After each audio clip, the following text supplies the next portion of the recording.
கர்த்தருடைய பரிசுத்த நாமத்திற்கு மகிமை உண்டாவதாக. நம்முடைய கர்த்தராகிய இயேசு கிறிஸ்துவின் நாமம் மகிமைப்பட இந்த வாய்ப்பை திறந்து கொடுத்த பாஸ்டர் ஆதம் ஐயா அவர்களுக்கும் பாஸ்டர் ஜேம்ஸ் ஐயா அவர்களுக்கும் இயேசு கிறிஸ்துவின் நாமத்தின் நல்வாழ்த்துக்கள். நேரம் குறிக்கப்பட்டிருக்கிறபடியினால் கர்த்தர் இந்த 23வது ஆண்டு விழாவில் வந்த ஜனங்கள் பாக்கியமுள்ள பிள்ளைகள். பாருங்கள், கர்த்தர் அவர்களுக்கு கொடுக்கிற டாபிக் என்னவென்றால், இந்த 23வது ஆண்டை நாம் கண்டடைந்திருக்கிறோம். இவர்கள் எல்லாரும் இனி தேவனை அறிகிற அறிவினால் நாம் நிரப்பப்பட போகிறோம். பாருங்கள், கொலோசியர் 1ஆம் அதிகாரம் 10ஆம் வசனத்தில் தேவனை அறிகிற அறிவில் நாம் எல்லாரும் விருத்தி அடைய வேண்டும் என்று அப்போஸ்தலனாகிய பவுல் சொல்லுகிறார். இது என்ன தேவனை அறிகிற அறிவு என்று சொன்னால், கொலோசியர் 1:10 படிப்போம். நாம் எல்லாரும் இனி தேவனை அறிகிற அறிவில் விருத்தி அடைய போகிறோம். தேவனை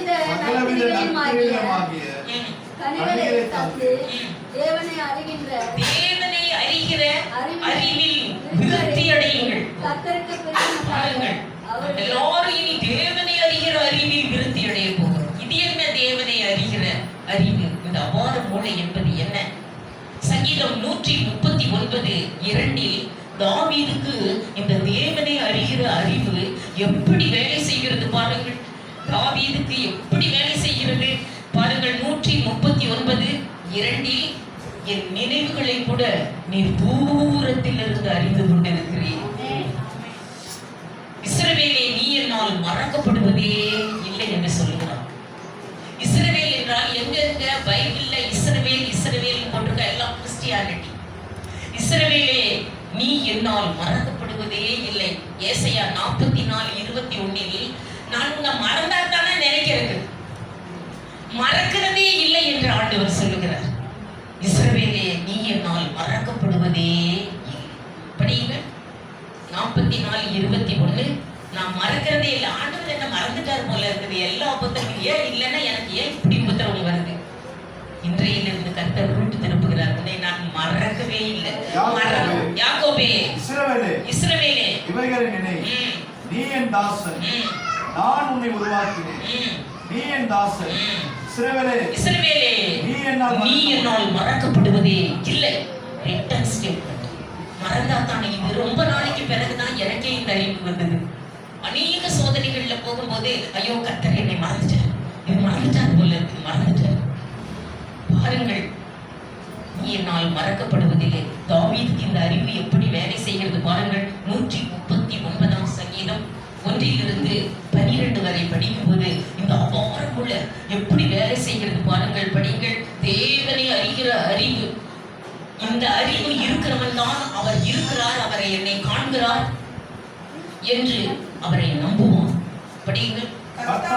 கர்த்தாவே, நீர் என்னை அறிந்திருக்கிறீர். நான் உட்கார்ந்து இருந்தா கூட உமக்கு தெரியும். இப்ப எத்தனை பேர் உட்கார்ந்து இருக்காங்க, எத்தனை பேர் இங்க தரையில் உட்கார்ந்து இருக்காங்க. என் உட்கார்ந்ததுலயும் என் எழுந்திருக்கிறதுலயும் நீர் அறிந்திருக்கிறீர். உட்கார்ந்து இருந்தாலும் தெரியுமாமா, நடந்தாலும் தெரியுமாமா. படியுங்க, படிச்சுட்டே வாங்க. என் நினைவுகளை நீ என்ன சிந்திக்கிறேன்னு சொல்லி தூரத்தில் இருந்து அறிகிறீர். நான் நடந்தாலும் படுத்திருந்தாலும் என்னை சூழ்ந்திருக்கிறேன். என் வழிகள் எல்லாம் உமக்கு தெரியும். என் நாவில் சொல் பிரபாதத்திற்கு முன்னமே கர்த்தாவே, அதை எல்லாம் நீர் அறிந்திருக்கிறீர்.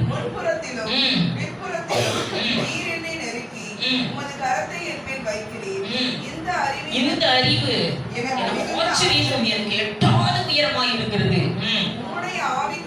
ஆவிக்கு மறைவாக நான் எங்கே போவேன், எங்கே ஓடுவேன். வானத்துக்கே ஏறிட்டா கூட நீர் அங்கேயும் இருக்கிறீர், பிடிச்சிருவீங்க. நான் பாதாளத்துக்குள்ள போய் படுக்கை போட்டு படுத்துக்கிட்டேன்னா கூட நீர் அங்கேயும் இருக்கிறீர். சமுத்திரத்துக்குள்ள போய் நட்டு மையத்துல போய் படுத்துக்கிட்டா கூட நீர் அங்கேயும் இருக்கிறீர்.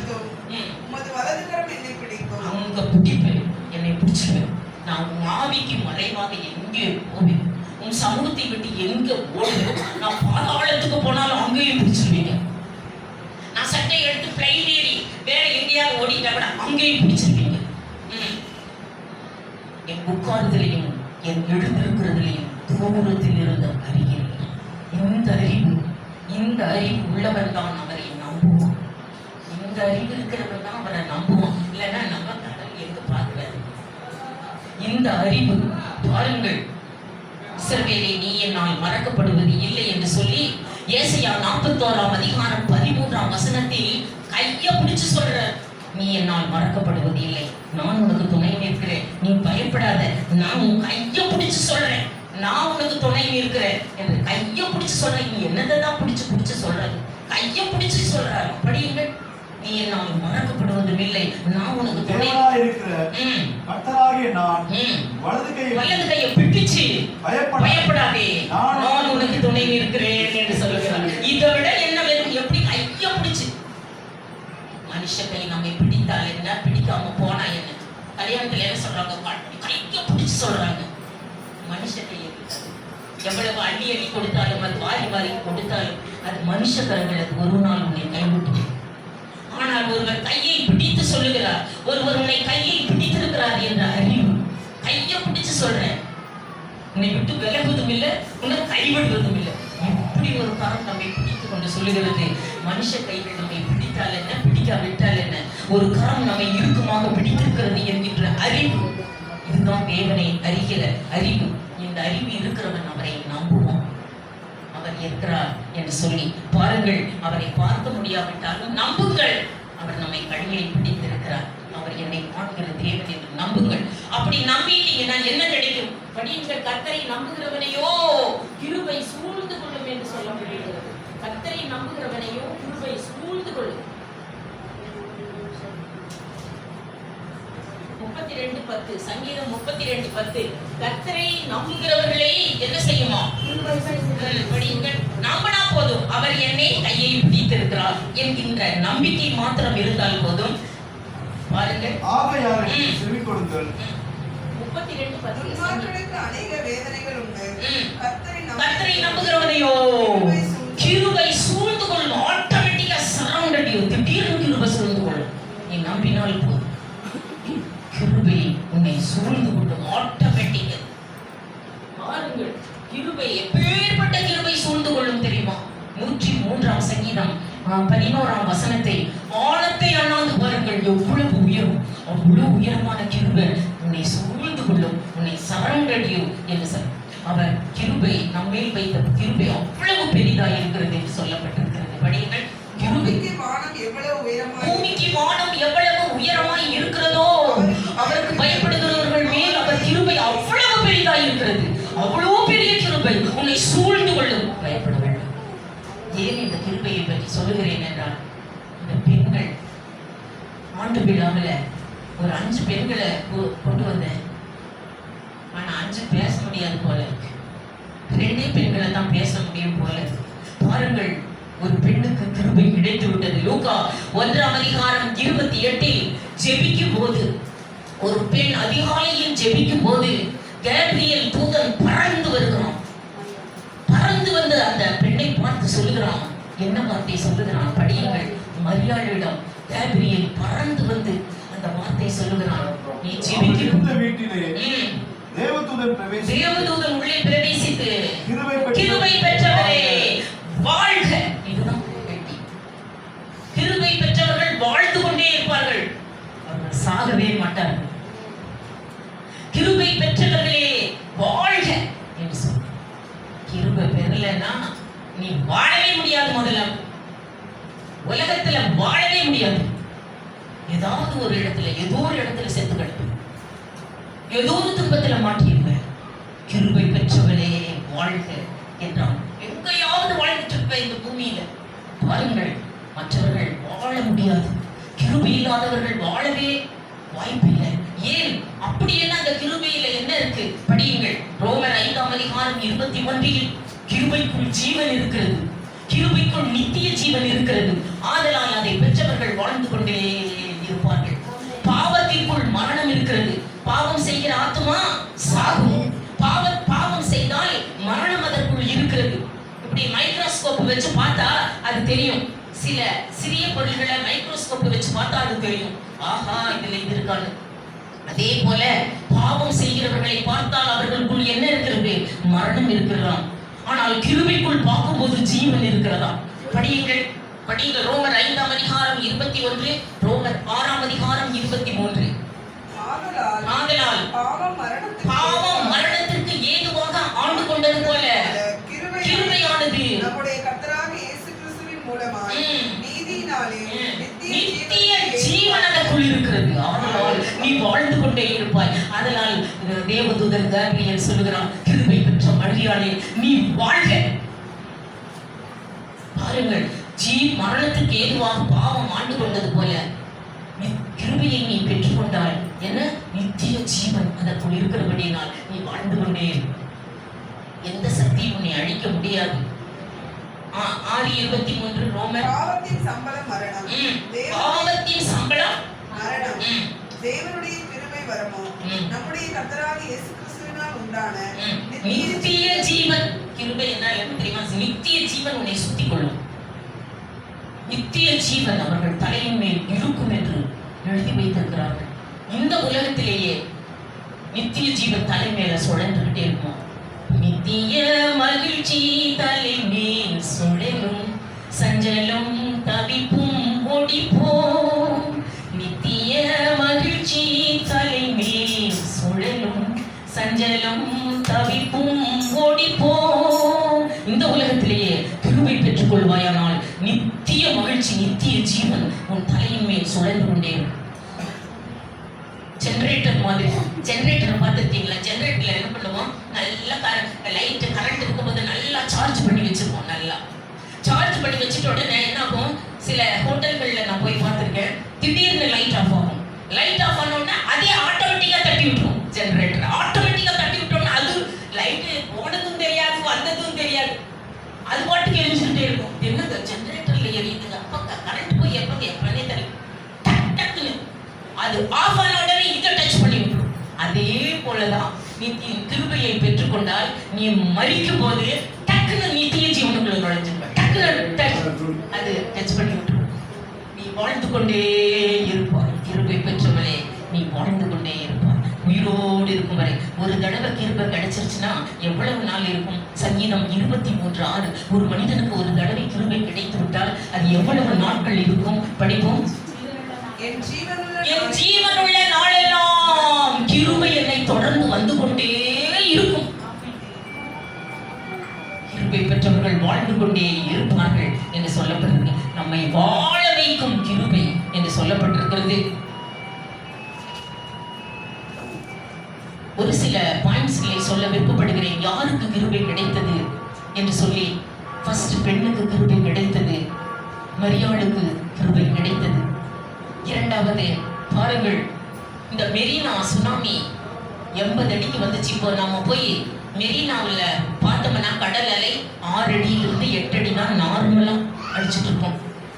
அப்பதான் நான் வந்து நியூஸ் படிக்கணும் ஆல் இண்டியா ரேடியோவில். அப்போ எனக்கு சார்ட்ல போட்டாங்க, இன்னைக்கு நீ என்ன பண்ணணும் நியூஸ்ன்னு சொல்லிட்டு பார்த்தா கடல் எல்லாம் ரேடியோ நிலையத்தையே தகர்த்ததுன்னு போட்டான். அன்னைக்கு போகவே இல்லை. நான் நியூஸ் படிக்கிறோம் சேர்த்து போகவே இல்லை. அவங்களுக்கு இன்ஃபர்மேஷனும் கொடுக்கல. எத்தனை அடி வந்துச்சு தெரியுமா? இப்போ மெரினா 80 அடி வந்துச்சான். பெரிய பெரிய வீடுகள் எல்லாம் மூழ்கிற அளவுக்கு வந்தது என்று சொல்லப்பட்டது. ஆனா நோவா காலத்துல சுனாமி எவ்வளவு அடி வந்துச்சு தெரியுமா? 6615 அடி உயரம் கடல்ல. அவ்வளோ பெரிய வெள்ளம் வந்தது என்று சொல்லப்பட்டிருக்கிறது. ஏனென்றால் தொட்டபெட்டா சிகரம் என்ன தெரியுமா? எங்க நேட்டிவ் ஊட்டி தொட்டபெட்டாவில் 6615 அடி என்று எழுதப்பட்டிருக்கிறது. நோவா காலத்து சுனாமி மலைகள் எல்லாம் மூடி அதுக்கு மேல 15 அடியும். அப்போ 6615 அடி உயரம் வெள்ளம். அவ்வளோ பெரிய வெள்ளம் வந்தது என்று சொல்ல உயர வெள்ளம். ஆதியாகமம் 7ஆம் அதிகாரம் 19, 20 6615 அடி வெள்ளம் வந்த போது பாருங்கள், நோவாவுக்கோ கிருபை கிடைத்தது என்று 7ஆம் அதிகாரம் 18ஆம் வசனத்தில் நோவாவுக்கு கிருபை கிடைத்தது என்று சொல்லப்பட்டிருக்கிறது. நான் வேகமாக ஒரு சிலரை மாத்திரம் குறிப்பிடுகிறேன். கிருபை பெற்றவர்கள் 7:18 படிப்போம். ஜலம் பெருக வெள்ளமாகிய ம். பூமியின் மேல் நிலவும் நிக்கிரகம் பண்ணுவேன் என்று ஆண்டவர் ஆதியாகமம் 6ஆம் அதிகாரம் 7ஆம் வசனத்தில் நோவாவை பார்த்து கர்த்தர் சொல்லுகிறார், இந்த உலகத்தையே அழிக்கப் போகிறேன். ஒரு ஜீவராசி, ஒரு எறும்பு கூட இந்த பூமியில் இருக்காது. ஜீவன் பெற்ற அனைத்தையுமே நான் நிக்கிரகம் பண்ணுகிறேன் என்று சொல்லும் போது, இந்த கிருபை பெற்றவன் நீ வந்து ஒரு பேழைக்குள் பிரவேசி என்று சொல்லிவிட்டார். அதே போல இந்த கிருபை பெற்றவன் நோவாவுக்கு 6ஆம் அதிகாரம் 7-8 படிப்போம். அப்பொழுது கர்த்தர், நான் சிருஷ்டித்த மனுஷனை பூமியின் மேல் வைக்காமல் மனுஷன் முதற்கொண்டு மிருகங்கள், ஊரும் பிராணிகள், ஆகாயத்து பறவைகள் பரியந்தமும் உண்டாயிருக்கிறவைகளை நிக்கிரகம் பண்ணுவேன் என்று சொல்லும் போது 8ஆம் வசனம், நோவாவுக்கு நோவாவுக்கோ கர்த்தருடைய கண்களில் கிருபை கிடைத்தது. கிருபை கிடைச்சவன் என்ன பண்ணுகிறான் பாருங்கள், உலகத்தையே 6615 அடி வெள்ளத்தில் அடிச்சுட்டு அழிக்கும் போது இந்த கிருபை பெற்றவன் மாத்திரம் மிதந்து கொண்டிருக்கிறான். நோவா பேழை மாத்திரம் மிதந்து கொண்டிருக்கிறது என்று 6ஆம் அதிகாரம் 7:18 படியுங்கள். 7:18 நோவா மாத்திரம், கிருபை பெற்றவன் மாத்திரம் அழியாமல் மிதந்து கொண்டிருக்கிறான். எப்பேற்பட்ட ஜலப்பிரளயத்தில் ஜலம் பெருவெள்ளமாகி பூமியின் மேல் மிகவும் பெருகிற்று. பேழையானது ஜலத்தின் மேல் மிதந்து கொண்டிருந்தது. அண்டர்லைன் பண்ணி, எப்பேற்பட்ட உபத்திரவத்திலும் நீ மிதப்பாய். உன்னை ஒரு சக்தியும் இல்லை அழிப்பதற்கு. உலகத்தையே அழிச்சா கூட நீயும் மிதப்ப. கிருபை பெற்றவளே, நீ வாழ்க, வாழ்ந்து கொண்டே இருப்ப. உலகத்தையே நிகிரகம் பண்ணினாலும் சரி, கிருபை பெற்றவன் மாத்திரம் அழிக்க முடியாதவன். நோவா, உனக்கு கிருபை கிடைத்தது, நீ ஒரு பேழையை உண்டு பண்ணிக்கொள், உள்ளே போ, கர்த்தரை கதவை அடைத்து நீ மிதப்பாய். எப்பேற்பட்ட உபத்திரவத்திலும் நாம் மிதப்போம். பாருங்கள், நோவாவுக்கு பயங்கர வெள்ளத்திற்கு அவர் தப்பினான். இதை பற்றி பேச எனக்கு நேரமில்லை. ஆனாலும் இன்னொருவருக்கு கிருபை கிடைத்தது, லோத்துக்கு கிருபை கிடைத்தது. ஆதியாகமம் 19:14 படிப்போம். லோத்துக்கோ கிருபை 19:19 படிப்போம். உமது கண்களில் உமது அடியானுக்கு கிருபை கிடைத்தது போதும். சோதோம் கோமரா பட்டணத்தை அவர் சாம்பலாய் நெருப்பிலேயே அழித்துக் கொண்டிருந்தார். நெருப்பில அவபக்தி நிறைந்த சோதோம் கோமரா மக்களை சாம்பலாக்கி கொண்டிருந்தார். அப்பொழுது அக்கினியை அனுப்பி எல்லாரையும் சாம்பலாக்கிட்டார். இன்னைக்கு வரைக்கும் சோதோம் கோமராவை போய் பார்க்கிறார்கள், இப்படி எடுக்கிறாங்க வெறும் சாம்பல். அந்த அவபக்தி நிறைந்த மனிதர்களை சாம்பலாக்கி கொண்டிருக்கும் போது இந்த கிருபை பெற்றவன் மாத்திரம் அந்த பட்டணத்தை விட்டே ஓடி போனான். அந்த பட்டணத்திலேயே இல்லை இந்த கிருபை. லோத்துக்கோ கிருபை கிடைத்தது, அவன் பற்றி எரிகிற நெருப்புக்கு அவன் தப்பினான் என்று சொல்லப்பட்டிருக்கிறது. 2 பேதுரு 2ஆம் அதிகாரம் 6ஆம் வசனத்தில் அவபக்தி நிறைந்த இந்த சோதோம் கோமரா மக்களை அழிக்கும் போது கிருபை பெற்றவன இந்த தேவதூதர்கள் என்ன பண்ணினார்கள்? அவனது மனைவியின் கையையும் லோத்தின் கையையும் பிடித்து இழுத்து தரன்னு இழுத்துக்கிட்டே ஓடி போய் சோதோம் கோமராவை விட்டு தள்ளி விட்டுட்டு தான் அழிக்கிறார். கிருபை பெற்றவன், அவன் கிருபை பெற்றவன் அந்த தேசத்திலேயே இல்லை, காணவில்லை, ஓடி போனான். அதே போல சென்னைக்கோ இந்தியாவுக்கு அழிவு வருதுன்னு வச்சுக்கோங்க, நம்மளை யாராவது தள்ளி தரன்னு இழுத்து இந்த இந்தியாவுக்கே தள்ளி விட்டுருவாங்க, ஓடி போயிடுவோம். இந்த ஊரிலே இருக்க மாட்டோம். கிருபை பெற்றவன் மாத்திரம் ஓடி போனான் என்று பாருங்கள், படியுங்க. ஆதியாகமம் 19ஆம் அதிகாரம் 21-22. சோவாருக்கு ஓடி போய் அவன் திரும்பி பார்த்தான், இழுத்து கொண்டே ஓடினார் என்று எழுதப்பட்டிருக்கிறது. உன் சரீரம் காக்கப்பட்டு கொண்டே இருக்கும். 19-21. உமது கண்களில் உமது அடியனுக்கு கிருபை கிடைத்தது. 21ஆம் வசனம். அதற்கு அவர், நீ கேட்டுக்கொண்ட ஊரை நான் கவிழ்த்து போடாதபடிக்கு இந்த விஷயத்திலும் உனக்கு அனுக்கிரகம் பண்ணி. 22. அதாவது சோமாருங்கிற, அதாவது தூதன் சொல்லுகிறார், பிடிச்சு பட்டணத்து வாசல் வரைக்கும் இழுத்து சோதோம் கோமரா அந்த பக்கம் இப்போ ஓடிப்போம் என்று சொல்லி நாங்கள் அழிக்க போகிறோம் என்று தரன் இழுத்துக்கிட்டே போனார் தூதனை. டைம் ஆகுது, நடக்கிறதுக்கு டைம் இல்லை, ஓடுங்க. நடக்கிறதுக்கு கூட டைம் இல்லை. நீங்க இருக்க வரைக்கும், இந்த கிருபை பெற்ற நீ இருக்க வரைக்கும் இந்த சோதோம் கோமராவை நான் அழிக்க முடியாது. 10 நீதிமான்களின் நிமித்தம் பட்டணத்தையே அழிப்பதில்லை என்று சொல்றேன். நீ இருக்கும் வரை அழிக்க முடியாத. டைம் ஆகுது, குறிச்சு வந்தாச்சு, எரிக்கணும் எல்லாரும். தரத்தரன் ஓடு, டைம் இல்லை நடக்கிறது. ஓடி போய் இழுத்து போட்டார். இழுத்து போட்டு அவர் சொல்றாரு, நீ மலைக்கு ஓடி போ. தூதன் சொல்ற, ஐயோ மலைக்கு ஓடி போக முடியாது, கால் வலிக்குது. அவன் சொல்றான், கால் வலிக்கு, முட்டி வலி, நம்மளாட்ட கால் வலி சிஸ்டர், முட்டி வலி சிஸ்டர், மலைக்கு ஓடி போக முடியல.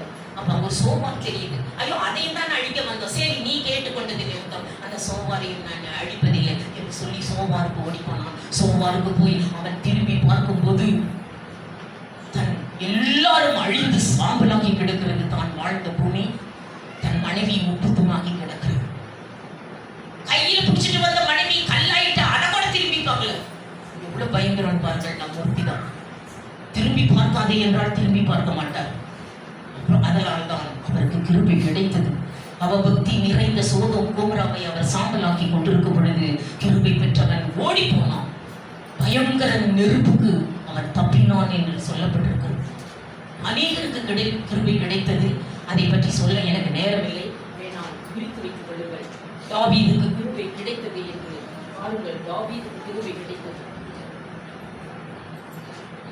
1 ராஜாக்கள் 3ஆம் அதிகாரம் 6ஆம் வசனத்தில் தாவீதுக்கு கிருபை கிடைத்தது. 1 சாமுவேல் 17:57 சிங்கம் கரடியெல்லாம் கிழித்தான், கையிலேயே கிழித்தான், இந்த கோலியத்தையும் கிழிப்பேன் என்றான், அப்படியே கிழித்தான்.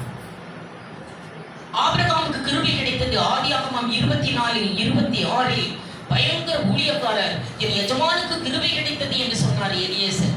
கிருபை கிடைத்தவர்களுக்கு 12ஆம் அதிகாரம் 2-3 இந்த உலகத்தில் கிடைக்கக்கூடிய மிகப்பெரிய ஆசீர்வாதம் பாருங்கள். 12:2-3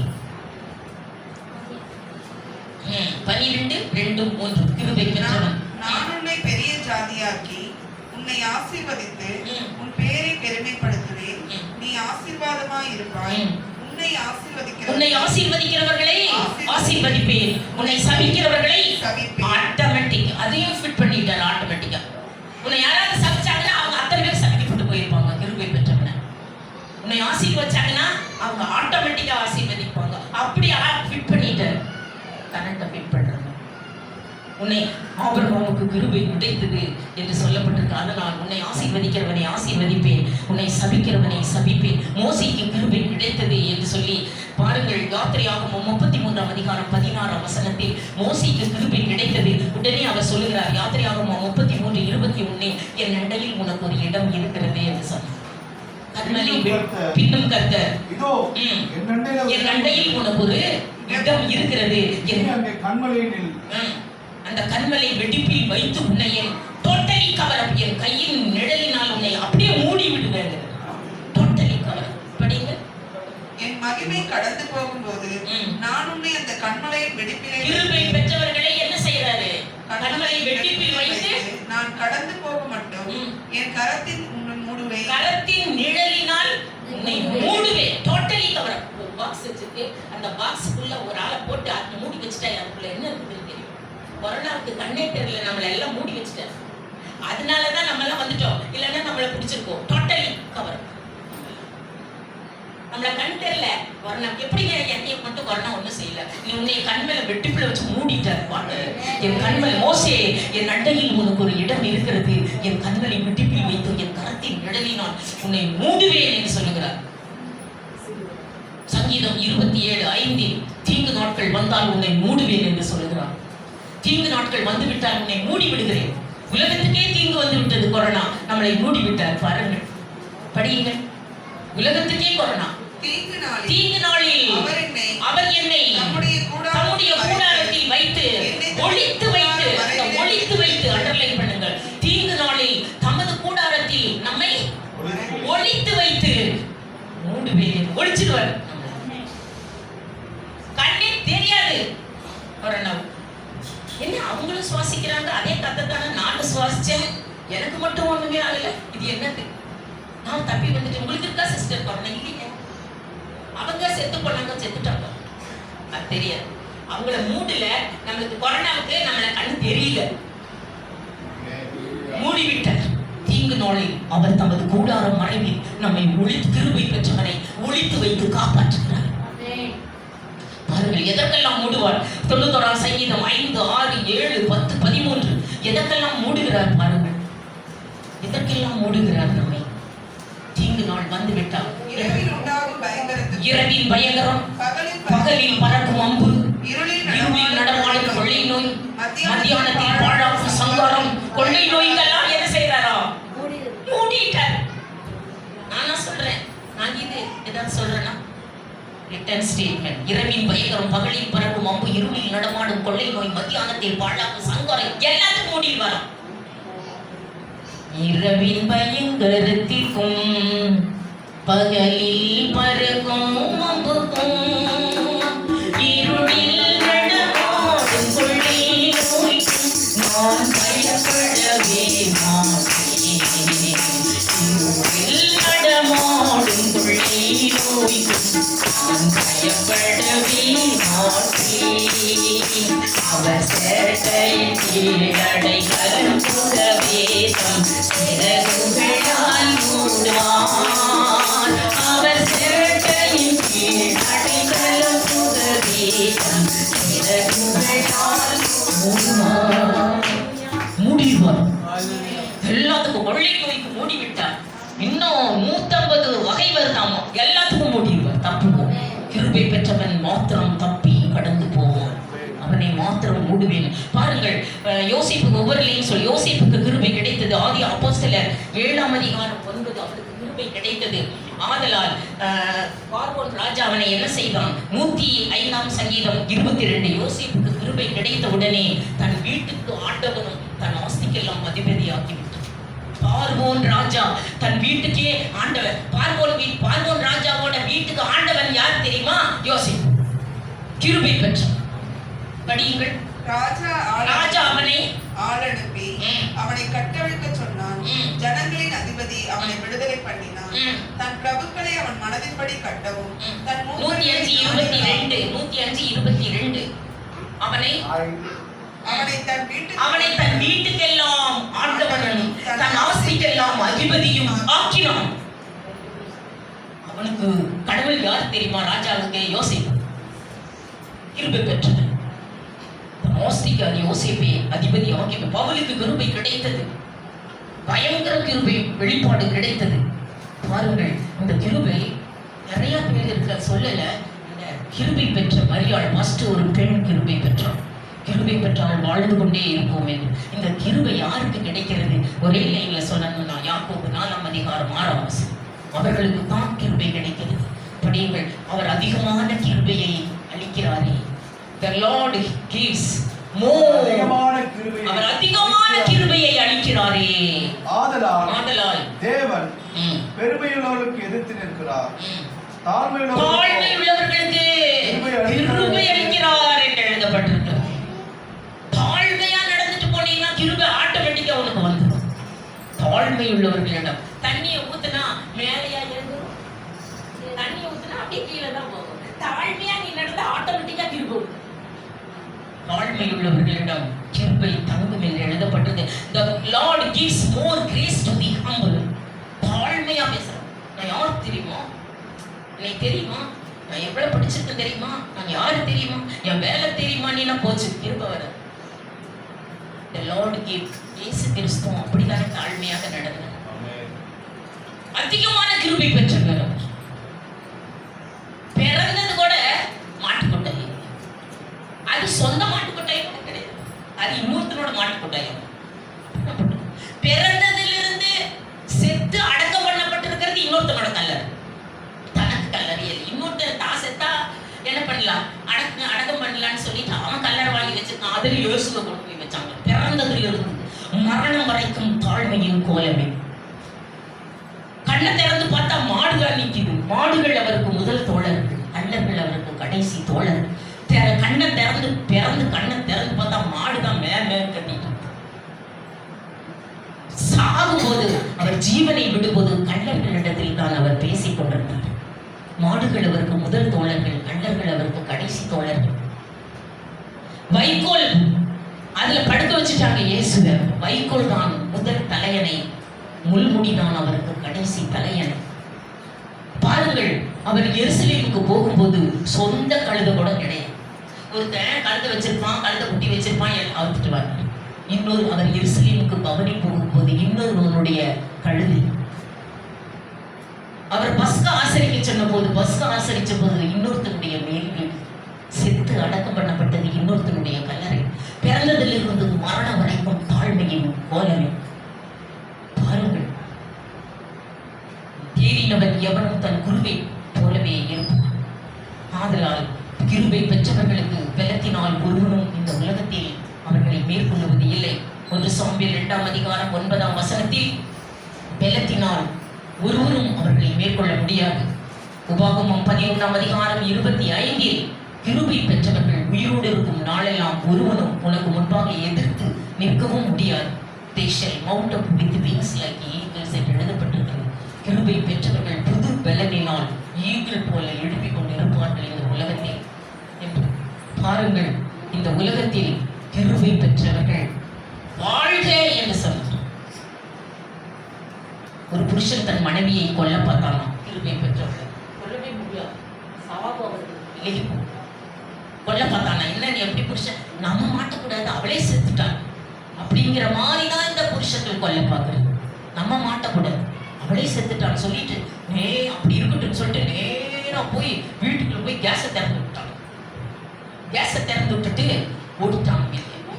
இவ பத்த வச்சாங்கன்னா பிடிச்சிடும் இல்லையா? உடனே இவன் நேரம் ஓடி போய் வெளியே, ஏம்மா கண்ணே எனக்கு ஒரு டீ போடு அப்படின்னு. ஏன்னா டீ போடுறதுக்கு பத்த வைக்கும் போது வெடிச்சுப்பா, அப்போ கேஸ் வெடிச்சு செத்துட்டா. இப்படி போகட்டும். அதனால அம்மா டீ போடுமா, சரிங்க சரிங்க டீ போட்டு தர்றேங்க என்று நேரம் பண்ணலாம். நேரம் பத்த வைக்கும். இப்படி மேட்ச் பாக்ஸை எடுக்கும் போது ஞாபகம் வந்துச்சு. என்ன ஞாபகம்? ஓடுனாலும் ஏங்க ஏங்க ஏங்க என்னம்மா ஏமா இப்படி ஓடி வர? ஏங்க நேற்றே கேஸ் தீர்ந்து போச்சுங்க, அதை உங்களுக்கு சொல்லலான்ட்டு மறந்துட்டேங்க. இவன் தீர்ந்த கேஸை திறந்து விட்டுருக்கான். கிருபை பெற்றவர்களை அழிக்க இந்த உலகத்தில் எந்த சக்தியும் கிடையாது. கிருபை பெற்றவளே வாழ்க, வாழ்ந்து கொண்டே இருப்பார். உதாரணம் சொல்ல நேரமில்லை. இப்பொழுது நேராக 2வது ஒரு ஸ்திரீ கிட்ட போகலாம்னு நினைக்கிறேன்.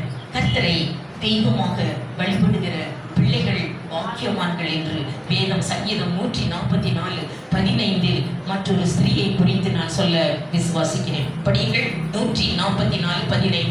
கர்த்தரை தெய்வமாக கொண்ட ஸ்திரீகள். இவ்விதமான சீரை பெற்ற ஜனம் பாக்கியம் உள்ளது. கர்த்தரை தெய்வமாக கொண்டிருக்கிற ஜனம் பாக்கியம் உள்ளது. கர்த்தர் தெய்வமாக கொண்டிருக்கிற ஜனம் பாக்கியம் உள்ளது. பாருங்கள், யோவான் ஆண்டவரை உற்று பார்த்தாராம், நல்லா உத்து பார்த்தாராம். கால் எரியுதான், கண்ணு எரியுதான். இயேசுவுக்கு அதை பற்றி சொல்ல நேரமில்லை. அவர் வாயிலிருந்து கூர்மையான பட்டயங்கள் எல்லாம் புறப்பட்டு வருகிறதாம். அவர் கண் எரிகிற தீபமாய் இருக்கிறது. தானியேல் 10:6. அவர் காலி எரிதான். அவருடைய வாயிலிருந்து வெளிப்படுத்தின விசேஷம் 11:6. ஜாதிகளை வெட்டும்படி அப்படியே வாயிலிருந்து குப்பு குப்புன்னு அப்படியே நெருப்பு வருதான். அதுல கத்திகள் வேற அப்படியே வந்துட்டு இருக்கிறதாக பார்க்கிறாராம். அப்பேற்பட்ட உருவமுடைய நம் தேவன், எப்படிப்பட்ட உருவமுடைய தேவன்? படியுங்கள். 1 மற்றும் வெளிப்படுத்தின விசேஷம் 1:16. நாம் இயேசு எப்படி வந்து கொண்டிருக்கிறார்? அவருடைய உருவம் எப்படிப்பட்டதா இருக்கிறது? அப்படிப்பட்ட உருவத்தை நன்றாக உற்று பார்த்தார். வெளிப்படுத்தின விசேஷம் 1:16.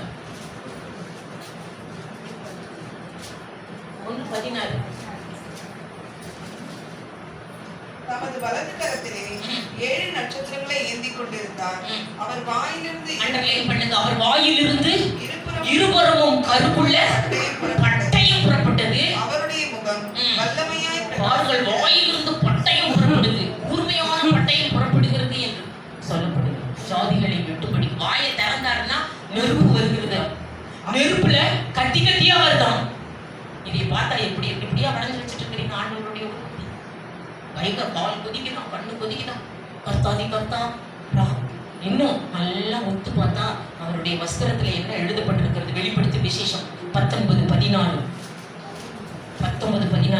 யோவான் நன்றாக உற்று பார்க்கிறாராம் அவருடைய சரீரத்தை. அவர் சரீரத்தின் மேல் ஒன்று எழுதப்பட்டிருக்கிறார். ராஜாதி ராஜா கர்த்தாதி கர்த்தா என்னும் நாமம் அவர் வஸ்திரத்தின் மேலும் தொடையின் மேலும் எழுதப்பட்டிருக்கிறது. நமக்கு ஒரு ராஜா உண்டு, ராஜா உண்டு என்று சொல்லப்பட்டிருக்கிறது. கர்த்தரை ராஜாவாக கொண்டிருக்கிற ஜனம் பாக்கியம் உள்ளவர்கள். சங்கீதம் 5:2 நமக்கு ஒரு ராஜா உண்டு. அந்த ராஜாவுக்கு நமது கஷ்டத்தை தெரியப்படுத்தினால் போதும். ஒரு பெண் ஒருத்தி இருந்தால் அவர் மனுஷரிடம் எந்த பிரச்சனையையும் தெரியப்படுத்தவே மாட்டார். ராஜா கிட்ட தான் பிரச்சனையை தெரியப்படுத்தும். ஏனென்றால் கர்த்தர் நம்முடைய ஜனத்துக்கு நியாயம் செய்வார். அவர் ராஜா என்று எழுதப்பட்டிருக்கிறது. நமக்கு ஒரு ராஜா உண்டு. சங்கீதம் 5:2 நான் உம்மிடத்தில் விண்ணப்பம் பண்ணுவேன். என் ராஜாவே, என் தேவனே, என் வேண்டுதலின் சத்தத்தை கேட்டருளும். என் ராஜாவே என்று கூப்பிடுவார். நமக்கு ஒரு ராஜா உண்டு. அவர் வஸ்திரத்தின் மேலும் அவர் தொடையின் மேலும் ராஜாவின் ராஜா என்று எழுதப்பட்டிருக்கிறது. நமக்கு ஒரு ராஜா உண்டு. கர்த்தரை ராஜாவாக கொண்டிருக்கிற ஜனம் பாக்கியம் உள்ளவர்கள். ஒரு பெண்ணை பாருங்கள், அவர்கள் எந்த ஆபத்துக்கும் பயப்படாமல் அமைதியாய் இருப்பார்கள். பாருங்கள், அந்த ராஜாவுக்கு நமது பிரச்சனையை தெரியப்படுத்த வேண்டும் என்று அப்போஸ்தலர் பிலிப்பியர் 4:7 நீங்கள் ஒன்றுக்கும் கவலைப்படாமல் அந்த ராஜாவுக்கு நீங்கள் உங்கள் பிரச்சனையை தெரியப்படுத்துங்கள் என்று சொல்லப்பட்டிருக்கிறது. படியுங்கள். 4:7. அப்பொழுது எல்லா புத்திக்கும் மேலான தேவ சமாதானம் உங்கள் இருதயங்களையும் உங்கள் இல்ல தெரியப்படுத்துங்க. 4:6-7. நீங்கள் ஒன்றுக்கும் கவலைப்படாமல் எல்லாவற்றையும் குறித்து விண்ணப்பங்களை ஸ்தோத்திரத்தோடும் கூடிய ஜெபத்தினாலும் வேண்டுதலினாலும் தேவனுக்கு தெரியப்படுத்துங்கள். அப்பொழுது எல்லாவற்றுக்கும் மேலான ஒரு பெரிய சமாதானம் வந்து உங்களை காத்துக் கொள்ளும் என்று சொல்லப்பட்டது. தேவனுக்கு தெரியப்படுத்துங்கள் என்றால் என்ன தெரியுமா? தேவனுக்கு தெரியப்படுத்திட்டீங்கன்னா மனுஷருக்கு தெரியப்படுத்தாதிருங்கள் என்று பொருள்படும். தேவனுக்கும் தெரியப்படுத்தி மனுஷனுக்கும் தெரியப்படுத்தி போச்சு, தொலைஞ்சது. இத்தனை வருஷம் 40 வருஷம் ஒரு பெண்ணு என்னோட ஃப்ரெண்டு தான். அந்த பொண்ணு எனக்கு எப்போது என்கிட்ட வந்து சொல்லுவா, ஏறக்குறைய ஒரு 20 வருஷம் சொன்னான். என் ஃப்ரெண்டு தான், கொடுமையூரில் இருந்து அந்த அம்மா நேராக வரும், வந்துட்டு சிஸ்டர் என் புருஷன் குடிக்கிறோம் எப்ப பாரு இன்னைக்கு என்னப்பா பண்ணி குடிச்சுட்டு படுத்துட்டு இருக்கோம். ஆனா நல்லா ஜெபிக்கிற பெண். நம்ம எல்லாரும் பிரச்சனையை தேவனுக்கு தெரியப்படுத்தணும். ஆனா என்கிட்ட வந்து ஏன் சொன்னா குடிக்கிறது. அதனால அவங்க புருஷன் குடிச்சே செத்து போயிட்டாங்க. தேவனுக்கு தெரியப்படுத்துங்கள், அப்பொழுது எல்லா புத்திக்கும் மேலான ஒரு சமாதானம் உங்களை காத்துக்கொள்ளும். தேவனுக்கு தெரியப்படுத்திட்டு மனுஷனுக்கு தெரியப்படுத்திடாத உங்க பிரச்சனையை. புருஷன் குடிக்கிறான்னு சொல்லி தேவனுக்கு தெரியப்படுத்திட்டல, அப்புறம் எடுத்து பக்கத்து விட்டு பிச்சைக்காரியை கூப்பிட்டு இவருக்கு செய்ய முடியலன்னா இந்த ராஜாவுக்கு செய்ய முடியாது. ராஜாவுக்கு தெரியப்படுத்திட்ட எல்லா பிரச்சனையும். அப்புறம் பக்கத்து விட்டு பிச்சைக்காரியை கூப்பிட்டு இங்க வந்து என் புருஷன் குடிக்கிறான், ஏன் அவர்னால செய்ய முடியலன்னா இவ்வளவு ஏதாவது செய்யட்டும்னு சொன்னேன். அவகிட்ட போய் உன் பிரச்சனைய பாருங்கள். வேதத்தில் ஒரு ஸ்திரீ இருந்தால் அந்த பெண் எந்த பிரச்சனையையும் தேவனுக்கு மாத்திரம் தெரியப்படுத்தினால் மனுஷனுக்கு தெரியப்படுத்தாதிருந்தாள். அவள் பேர் சூனேமியாள். 2 ராஜாக்கள் எடுப்போமா?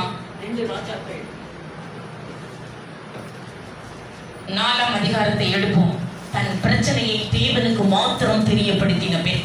தேவனுக்கு மாத்திரம் இன்றைக்கு நமது பிரச்சனையை தெரியப்படுத்திவிட்டு மனுஷருக்கு தெரியப்படுத்தாதிருங்கள். இவ்வளவு நாள் நாம என்ன தெரியுமா செய்யறோம்? தேவனுக்கும் தெரியப்படுத்தி மனுஷனுக்கும் தெரியப்படுத்தி கோர்ட்டுக்கும் தெரியப்படுத்தி வக்கீலுக்கும் தெரியப்படுத்தி. சிஸ்டர் இப்போ ஒரு வக்கீல் நோட்டீஸ் விட்டா அவளுக்கு அவ்வளவுதான். பாருங்க, நீ தேவனுக்கு தெரியப்படுத்தினா மனுஷனுக்கு தெரியப்படுத்தக்கூடாது, கோர்ட்டுக்கு தெரியப்படுத்தக்கூடாது, வக்கீலுக்கு தெரியப்படுத்தக்கூடாது. பிரச்சனையை இன்றைக்கு தேவனுக்கு மாத்திரம் தெரியப்படுத்தின ஒரு பெண்ணை உங்கள் நினைவில் கொண்டு வருகிறேன். பாருங்கள், தன் பிரச்சனையை தேவனுக்கு மட்டும் தெரியப்படுத்தின பெண் சூனேமியாள். பாருங்கள், சூனேம் ஊரிலே எலிசா அடிக்கடி கேயாசியை கூட்டிக் கொண்டு வந்து இந்த சூனேம் ஊரிலே சூனேமியாளிடம் வந்து தங்குவாராம். அடிக்கடி வந்து போவாராம். உடனே அந்த சூனேமியாள், அவளுக்கு பிள்ளை இல்லாதிருந்தது. அவள் ஒரு புருஷனோடு, அது வயதான புருஷனோடு அவள் குடியிருந்தாள். உடனே அடிக்கடி எலிசா என்பவர் தன் கேயாசியோடு அவள் வீட்டுக்கு அடிக்கடி வருவார். வரும்போது அவர் தன் புருஷனை பார்த்து சொல்கிறார், நம்ம வீட்டுக்கு ஒரு ஆள் அடிக்கடி வந்து போகுதே, அதை பார்த்தா பரிசுத்தமானாட்ட தெரியுது. அவர் வந்து தங்கறதுக்கு நம்ம மேல் வீடு மாடி சும்மா தானே கிடக்குது, ஒரு வீடு கட்டி கொடுத்து அங்க ஒரு கட்டல் கொடுத்து ஒரு மேஜை கொடுத்து ஒரு குத்து விளக்கு கொடுத்துடலாம். அவர் வந்து போனா அவர் தங்கிக்கிட்டோம். நம்ம புருஷனிடம் கேட்கிறதே இல்லை. பரிசுத்தவான்களுக்கு உதவி செய்யும்படி புருஷனிடம் கேட்டா கண்டிப்பா கொடுப்பாரு. நம்ம கேட்கறதே இல்லை. நம்மளுக்கே தான் கேட்டுக்கிறது எப்ப பார்த்தாலும். எனக்கு புடவை வாங்கித்தா, எனக்கு காப்பு கொலுசு கம்மல் ஜிமிக்கி மினிக்கி எல்லாம் போடுறதுக்கு எனக்கு எல்லாம் வாங்கி கொடு வாங்கி கொடு வாங்கி கொடு. ஏதாவது பரிசுத்தமானது செய்யணும்னு சொல்லிட்டு கேட்டிருக்கிறீர்களா? இது வரைக்கும் தடை இல்லை. எங்கள் வீட்டிலும் எந்த தடையுமே இல்லையே. வாங்கி குமிச்சு வச்சுக்கிட்டு இருக்கிற இந்த எண்ணுக்கு இது என்னத்துக்கு இத்தனை சட்டையை வாங்கி வச்சுக்கிட்டு இருக்கிற? அவர் 50,000 மதிப்புள்ள சட்டையை கேட்பாரு. கேட்ட நாயும் சரி, இதெல்லாம் பாஸ்டர்களுக்கு ஓகே. ஒன்றுமே சொல்ல மாட்டாங்களே. நீங்க புருஷன்கிட்ட கேட்டு பாருங்க, பாஸ்டருக்கு கொடுக்கணும்னா தடையே பண்ண மாட்டாங்களே. அதே போலதான் இந்த சூனேமியாளோட புருஷன் தடையே பண்ணல. சரி, கட்டி கொடுத்துடலாம், ஒரு குத்து விளக்கு கொடுத்துடலாம், ஒரு மெத்த கொடுத்துடலாம். பாஸ்டருக்கு வந்தா போனா தங்கட்டும். அந்த எலிசா சரி, அவர் வந்தா போனா தங்குவாராம். அவருக்கு சாப்பாடும் கொடுத்துருவாராம், சாப்பாடு கொடுத்துருவா அந்த பெண். உடனே அந்த எலிசா ஒரு நாள் சொல்லுகிறாராம், ஐயோ இவ்வளவு கரிசனையோடு நம்மளை விசாரித்து கொண்டு வருகிறாளே, அவளுக்கு ஏதாவது தேவை இருக்கும்ல, அவளுக்கு தேவை என்ன இருந்தாலும் நம்ம கொடுத்துடலாம் அப்படின்ட்டு அவ வர்றான். கரெக்டா சாப்பாடு எடுத்துக்கிட்டு வந்தாலாம். மேல வருகிறாள் பாருங்கள். வரும்போது எலிசா கேட்கிறாராம், ஐயோ இவ்வளவு கரிசனையோடு எங்களை விசாரிக்கிறாயே, உனக்கு என்ன வேண்டும்? ஒரு ஸ்திரீயை கேட்டு பாருங்க, உனக்கு என்ன வேண்டும்னு சொல்லுவேன். லிஸ்டே கொண்டு வந்துருவேன் பாஸ்டர் கிட்ட. எனக்கு இந்த வீடு வேணும், இது முழுகுது, அதை வேணும், இதை வேணும், எனக்கு பிள்ளை வேணும், இல்லைன்னா புருஷன் வேணும், எனக்கு கல்யாணம் பண்ணணும், லிஸ்டே கொடுத்துருவேன். அந்த பெண்ணு கிட்ட கேட்கிறாரு எலிசா. 2 ராஜாக்கள் 4ஆம் அதிகாரம் 8ஆம் வசனம். அந்த பெண், இவ்வளவு கரிசனையோடு என்னை விசாரித்து வருகிறாயே, உனக்கு என்ன வேண்டும்? பின்பு ஒரு நாள் எலிசா சூனேமுக்கு போயிருக்கும் போது அங்கே இருந்த கணம் பொருந்திய ஒரு ஸ்திரீ அவனை போஜனம் பண்ண வருந்தி கேட்டுக்கொண்டார். அப்படியே அவன் பயணப்பட்டு வருகிற போதெல்லாம் போஜனம் பண்ணும்படி அங்கே வந்து தங்குவான். 13ஆம் வசனம். அவர் கேயாசியை பார்த்து, இதோ இப்படிப்பட்ட சகல சலகரனை இவ்வளவு கரிசனையோடு நம்மை விசாரித்து வருகிறாளே, எங்களை விசாரித்து வருகிறாயே, அண்டர்லைன் பண்ணுங்க. உனக்கு என்ன வேண்டும்? உனக்கு என்ன வேணும்னாலும் தரேன். ஒரு அதிசயத்துல தந்துருவார் எலிசா. உனக்கு என்ன வேணும்? எனக்கு ஒரு பங்களா வேணும் கூட கேட்கல. அதுக்கு என்ன பதில் சொல்லுகிறார்? படி. ராஜாவினிடத்திலாவது சேனாதிபதியின் இடத்திலாவது உனக்காக நான் பேச வேண்டிய காரியம் உண்டோ என்று அவளை கேள் என்றான். 14ஆம் வசனம். அவளுக்கு செய்ய வேண்டியது என்னவென்று கேயாசியை அவன் கேட்டதற்கு அவன் அவளுக்கு பிள்ளை இல்லை. அதற்கு முன்னதாக 13 படி. அவன் கேயாசியை பார்த்து, இதோ இப்படிப்பட்ட சகல சலகரணையோடும் எங்களை விசாரித்து வருகிறாயே, உனக்கு நான் என்ன வேண்டும்?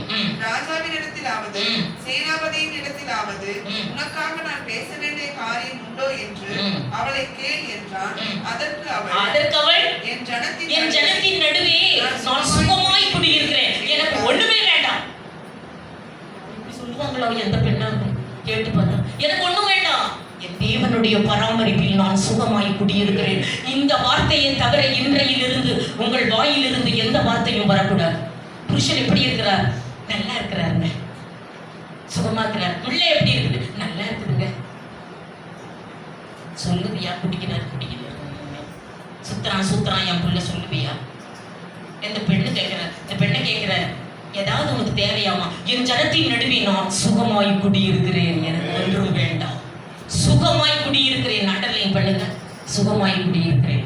உடனே கேயாசியை பார்த்து, இப்படிப்பட்ட பெண்ணை நான் பார்த்ததே இல்லையே, நான் எனக்கு ஒண்ணுமே வேண்டாங்கிறாளே, இப்படிப்பட்ட பெண்ணு. சரி, ஏதாவது தேவை இருக்கா? நீ போய் விசாரி. அதுக்கு கேயாசி சொல்றான், நான் விசாரிக்க வேண்டாம், நான் அந்த புருஷன் கிளட்டு புருஷன், அவளுக்கு பிள்ளையே இல்லை.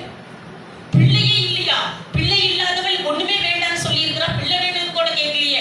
இரு அவன் வரட்டும், அடுத்த நாள் சாப்பாடு எடுத்துட்டு வரட்டும், ஒரு பிள்ளை வர கொடுத்துடலான்னு சொல்லிட்டு அடுத்த நாள் சாப்பாடு எடுத்துக்கொண்டு வரும்போது அந்த பெண்ணை பார்த்து, ஒரு அடுத்த வருஷம் இன்னாரும் ஒரு ஆண் பிள்ளைய கையில வச்சுட்டு இருப்பேன்.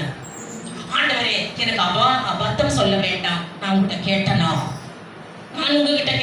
பிள்ளை வேணும், நீ எனக்கு அபத்தம் இல்ல நீ பெற்றிருப்பேன். உடனே அதே போல பிள்ளை கிடைத்து விட்டது. அடுத்த வருஷம் பிள்ளை வளர்ந்து பெரிதாகி விட்டான். எத்தனை வயசானான்னு தெரியல, ஒரு 14 வயசு வரைக்கும் ஆயிட்டான். உடனே அந்த அற்புத பிள்ளையும் அவங்க தகப்பனும் அந்த வயல்வெளியில போய் வேலை செய்து கொண்டிருக்கும் போது அந்த பிள்ளை சொல்றானா, திடீர்னு படியுங்கள், அந்த அதிசய பிள்ளை 4ஆம் அதிகாரம் 19ஆம் வசனம் தன் தகப்பனை பார்த்து சொல்லுகிறான், அப்பா எனக்கு தலை சுத்துது, அப்பா எனக்கு தலை சுத்துது, அப்பா எனக்கு தலை சுத்துது, தலை நோகுது. படியுங்கள். தன் தகப்பனை பார்த்து, என் தலை நோகிறது என்றான். உடனே அவங்க அப்பா என்ன, அதை போய் படித்துக் கொள்ளுங்கள். அவங்க அப்பா சொன்னாரா,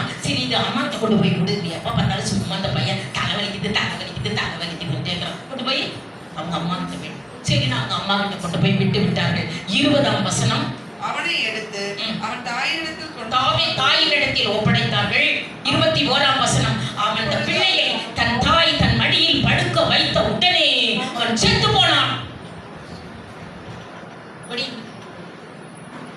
20 அவனை எடுத்து அவன் தாயிடத்தில் கொண்டு போன போது அவன் மத்தியானம் மட்டும் அவள் மடியில் இருந்து செத்து போனான். அண்டர்லைன் பண்ணுங்க. இந்த அதிசய பிள்ளை செத்து போயிட்டான். உடனே நம்மளாக என்ன பண்ணுவோம்? வாழ் நீங்க எப்ப பார்த்தாலும் சுகமா இருக்கிறேன்னு தானே சொல்லுவாங்க. வாயிலிருந்து எதுவுமே வராது. சுகமா இருக்கிறது. செத்து போயிட்டான். உடனே அவள் செத்து போன பிள்ளையை தன் புருஷன்கிட்ட கூட சொல்லல, செத்துட்டாங்க. உடனே ஒரு அரைக்கதவை எடுத்து பாருங்கள், புருஷன்கிட்ட சொல்லல. 4ஆம் அதிகாரம் 22, தன் புருஷன்கிட்ட கூட சொல்லல. உடனே ஒரு ஆள் அனுப்பி, போய் நான் ஆண்டவர்கிட்ட போனோம், அந்த எலிசா கிட்ட போகணும், அவர் கர்மேலில் இருக்கிறார், அவர்கிட்ட ஜெபம் பண்ண போகணும், ஒரு கழுதையை எனக்கு கொடுன்னு ஆள் அனுப்புறான். உடனே அந்த புருஷன்கிட்ட கூட சொல்லல. அந்த புருஷன் ஒரு கழுதையை அனுப்பினான். அந்த கழுதையில் அவள் ஏறிக்கொண்டு யாருக்கிட்ட போறா தெரியுமா? எலிசா கிட்ட போகிறாள் என்று பார்க்கிறோம். யாருக்கிட்டையும் தன் பிரச்சனையை மனுஷனிடம் சொல்லாதவள் நேராக அந்த செத்து போன பிள்ளையை வீட்டுக்குள் வைத்து பூட்டி விட்டு அவள் கழுதை ஏறி அந்த கர்மேல் சிகரத்தில் இருக்கிற எலிசாவிடம் போகிறாள். போகும்போது தூரத்துல பார்த்தா செத்து போனவங்க எப்படி இருப்பாங்க? இப்ப நமக்கு தெரியும், கணவன் செத்த கண்ணகியை பார்த்திருக்கிறீங்களா? அங்க செல வச்சிருக்கு, அப்படியே தலையை விரிச்சுட்டு அப்படியே ராக்காச்சி மாதிரி செத்து போனவங்க எப்படி போவோம்? அதே மாதிரி அவ தலை விரிச்சுட்டான். தலை விரிச்சு ராக்காச்சி மாற போறான். அது தூரத்துல எலிசா பார்த்துட்டாரு. என்னது இது? சுனிவியல் வரலாற்று இருக்குது. உடனே தலைவிரி கோலத்துல வரான். இது என்னன்னு கேள்வி. ஏய் கேயாசி எந்திரி, என்ன போய் அவளை போய் 3 கேள்வி கேளு. என்ன கேள்வி? 3 கேள்வி. ஏதோ நடந்திருக்குது அவ வீட்டுல. 3 கேள்வி கேளு. என்ன கேள்வி? படிப்போமா? 3 கேள்வி. பாருங்கள், கேளு அவனிடம். எதிர்கொண்டு ஓடி, நீ சுகமா இருக்கிறாயா? என்ன கேள்வி கேட்க சொல்றேன்? 3 கேள்வி. நீ சுகமா இருக்கிறாயா? புருஷன் அந்த வயதான புருஷன் சுகமா இருக்கிறாரா? அந்த பிள்ளை நான் உயிரோட கொண்டு வந்து அந்த பிள்ளை சுகமா இருக்கிறதா? இந்த 3 கேள்வியை கேள் என்று சொன்னான். உடனே கேயாசி ஓடணும் தடி எடுத்துட்டு. உடனே நடுவழியில போய், என்னம்மா ஏமா சுனிமி அங்க வா, என்னது இப்படி ஓடி வர? 3 கேள்வி கேட்கிறவங்கிட்ட சொல்லுப்பா. நீ சுகமாய் இருக்கிறாயா? உன் புருஷன் சுகமாய் இருக்கிறானா? அந்த பிள்ளை சுகமாய் இருக்கிறதா? இதற்கு அவள் என்ன பதில் சொன்னான்? சுகந்தான் என்றால் அண்டர்லைன் பண்ணுங்க. செத்து போன பிள்ளை சுகந்தான் என்றாள். இப்படிப்பட்ட ஒரு ஸ்திரீயை பார்த்திருக்கிறீர்கள்? மரித்து போன பிள்ளை சுகந்தான் என்றாள். நீ சுகமாய் இருக்கிறாயா? அந்த புருஷன் சுகமாய் இருக்கிறானா? அந்த பிள்ளை சுகமாய் இருக்கிற சுகந்தான் என்றாள். மரித்து போன பிள்ளையை சுகந்தான் என்றாள். மனுஷனிடம் எந்த பிரச்சனையையும் தெரியப்படுத்தாத பெண் உடனே நேரா சுகமாமா, அவளும் சுகமா, அவ புருஷனும் சுகமா, அந்த பிள்ளையும் சுகமா அப்படின்னு போய் சொல்லிட்டான். என்னது? மறுபடியும் ஓடி வந்து எலிசாவின் காலை கட்டி கொண்டு அழுத. எலிசாட்ட கூட சொல்லல, செத்து போச்சு. காலை கட்டி கொண்டு அழுத உடனே எலிசாவுக்கு வெளிப்பட்டுருச்சு, செத்துருச்சு பிள்ளை. கர்த்தரேனோ மறைத்திருக்கிறாள். உடனே எங்கம்மா பிள்ளையை வச்சிருக்க? அவருக்கு தெரிந்து விட்டது. இங்க வீட்டுல வச்சிருக்காங்க, வாங்க நீங்க வீட்டுக்கு. சரி நான் வரேன். நேரா வந்தார். வந்து மரித்து போன பிள்ளையை சுகந்தான் என்றாள். சுகம் என்று சொன்ன உடனே பாருங்கள், எங்கே பிள்ளையை வச்சிருக்கேன்? இங்கதான் வச்சிருக்கேன் அப்படின்னு சொன்ன 4ஆம் அதிகாரம் 35, 34, 35, 36, 37 என்ன நடந்தது? கிட்டே போய் தன் வாய் பிள்ளையின் வாயின் மேலும், எலிசா செய்தது தன் உள்ளங்கைகள் அவன் மேலே போய் படுத்துட்டார். யார்? எலிசா படுத்து. அப்பொழுது பிள்ளையின் உடல் மணல் கொண்டது. அவன் எழுந்து இங்கும் அங்கும் உலாவி திரும்ப கிட்ட போய் அவன் மேல் குப்புறப்படுத்தான். அப்பொழுது அந்த பிள்ளை 7 முறை தும்மி உயிரோடு எழுந்தான். எலிசா உயிர்ப்பித்த முதல் பிள்ளை அது. உயிரோடு எழுந்தான். அப்பொழுது அவர் கூப்பிடுகிறாராம், எப்ப பார்த்தாலும் சுகமா இருக்கிறேன், செத்து போன பிள்ளை கூட சுகம் சொல்லல, இந்த சுகமாவே எடுத்துட்டு போவோம் பிள்ளை, பிள்ளைய சுகமாகவே எடுத்துக்கொண்டு போ என்று சொன்னான். பாருங்கள், கேஐசியிடம் கூட சொல்லவில்லை. நீ சுகமாக இருக்கிறாயா? அந்த பிள்ளை சுகத்தான். யார்கிட்டமும் சொல்ல, எலிசாவுக்கிட்டும் சொல்லல. அவரே கண்டுபிடித்தார். அந்த பிள்ளையின் மேல் படுத்த உடனே அது 7 முறை துள்ளி உயிரோடு எழுந்தான் என்று பார்க்கிறோம். ஆதலால் தன் பிரச்சனையை தேவனுக்கு மாத்திரம் தெரியப்படுத்தின பின் சுகங்கான்கிறது மாத்திரம் தான் நம்ம வாயிலிருந்து இனி வர வேண்டும். அப்பொழுது எல்லாமே நமக்கு சுகமாய் நடக்கும். எனக்கு நேரம் இல்லாததினால் நான் இதோடு கூட முடிக்கிறேன். நான் ஒரு ஸ்திரியை பற்றி நான் சொல்ல எனக்கு நேரம் இருந்தது. எவ்வித கொடிய இடருக்கும் அஞ்சி இயேசுவை சார்ந்து நிற்பேன். எவ்வித கொடிய இடருக்கும் இயேசுவை சார்ந்து நிற்பேன். அவரில் நான்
Hallelujah.